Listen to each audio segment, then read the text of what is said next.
सुप्रसिद्ध उद्योजक आणि लेखक श्री अनंत देवजी राऊत आणि सौ चंद्रकला अनंत राऊत. धन्य आम्ही जन्मा आलो, दास विठोबाचे झालो. आयुष्याच्या या साधने सच्चिदानंद पदवी घेणे, तुका म्हणे पाठवणी करू स्वर्गाची निशाणी. अशी एषणा बाळगणारे, जीवनाशी तादात्म्य पावलेले व्यक्तिमत्व म्हणजे श्री अनंत देवजी राऊत. सालवडचा इतिहास म्हणजे हाल्या वाडवळाचे सालवड. आत्मकथन गऱ्हाडीची वाट चुकलेला प्रवासी ही कादंबरी या तिन्ही सर्वांग सुंदर पुस्तकाचे लेखक पंचत्व विलीन श्री अनंत देवजी राऊत. शिक्षणाची आस असूनही फायनल पर्यंत शिक्षण घेऊ शकणारे श्री राऊत यांना आपल्या गरजेचे नवनवीन क्षेत्र पादाक्रांत करता आली. गावात चिखलच चिखल, बोईसर पर्यंत जाणारा रस्ता नाही. लोकांना जवळची बाजारपेठ म्हणजे चिंचणी किंवा बोईसर. गरज ओळखून त्यांनी स्वतःचे किराणा मालाचे दुकान सुरू केले. पिठाच्या चक्क्या.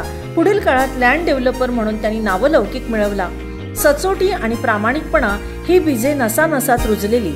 सालवडच्या MIDC मध्ये आलेल्या परराज्यीय मंडळींसाठी गावात सर्वप्रथम त्यांनी खोल्या बांधून भाड्याने दिल्या. मिरचीचा व्यापार केला.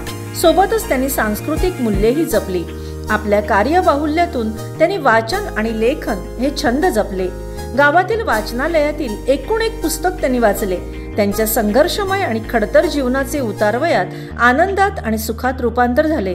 फक्त दुःख एकच की त्यांच्या प्रत्येक सुखदुःखात सावलीप्रमाणे साथ देणारी त्यांची पत्नी सौ चंद्रकला हिचे सन 2006 मध्ये हृदयविकाराने निधन झाले आणि त्यांचे एकाकी जीवन मुले मुली सुना जावई नातवंडांनी प्रेमाने भरून काढले. याच काळात त्यांनी 4थे पुस्तकही लिहिण्यास घेतले. पण नियतीपुढे कोणाचे काय चालणार, ते पुस्तक त्यांच्या जाण्याने अधुरे राहिले. ज्या काळात शेतीवाडी करून लोक थकून भागून झोपी जात, त्याच काळात श्री राऊत यांनी हरिपाठ, पांडव प्रताप, हरिविजय अशा अनेक ग्रंथांची पारायणे करून लोकांना त्याचा अर्थ सांगितला. दैनंदिन पूजापाठ, मारुती स्तोत्र, आरत्या आणि पूजा त्यांनी कधी चुकवली नाही. देव आहे म्हणून हे जग चालतं हा त्यांचा दृढ विश्वास. सालवड गावाला त्या काळात रस्ता नव्हता.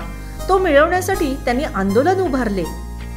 त्याला यश आले म्हणून आज MIDC मध्ये जाण्यासाठी सालवड गावाला रस्ता मिळाला आहे. सन 1984 साली झालेल्या अधिवेशनाचे श्री अनंत देवजी राऊत हे स्वागताध्यक्ष होते. आपले संपूर्ण नाव लिहिण्यासाठी ते नेहमीच आग्रही असायचे. म्हणून ते अनंत देवजी राऊत असेच आपले नाव सांगत किंवा लिहत. सौ चंद्रकलासारखी गुणी, सौम्य, सुस्वभावी आणि बुद्धिमान पत्नी लाभल्यामुळे त्यांचे सर्व आजार तिने सांभाळले. सोमवंशी क्षत्रिय पाठारे समाजाच्या महिला मंडळाचे अध्यक्षपद सौ चंद्रकला यांनी काही काळ भूषवले. श्री अनंत देवजी राऊत यांच्या लेखनाला त्यांनी प्रेरणा दिली, बळ दिले. त्यांच्या प्रत्येक व्यवसायात समानपणे साथ दिली. पतीची ही प्रामाणिकपणाची, दिव्यत्वाची ज्योत दोघांनी मिळून पहिलं पार नेली. म्हणूनच त्यांची 7ही मुले विद्यासंपन्न व सुखसंपन्न जीवन जगत आहेत. त्यांना सांस्कृतिक व नैतिक मूल्यांना वारसा जो या मातापित्यांकडून लाभला तो धनत्तर. म्हणूनच सर्व मुले उत्कृष्टपणे लेखन करतात, भाषण करतात. समाज अशाच व्यक्तीने घडतो, बनतो, समृद्ध बनतो. म्हणूनच सोमवंशी क्षत्रिय पाठारे समाजाला श्री अनंत देवजी राऊत आणि चंद्रकला अनंत राऊत या नावाबद्दल आदरयुक्त जिव्हाळा आहे, प्रेम आहे.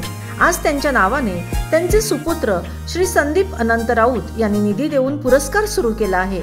आज या सोपाक्ष समाजाच्या अधिवेशनास त्यांची उणीव जाणवते.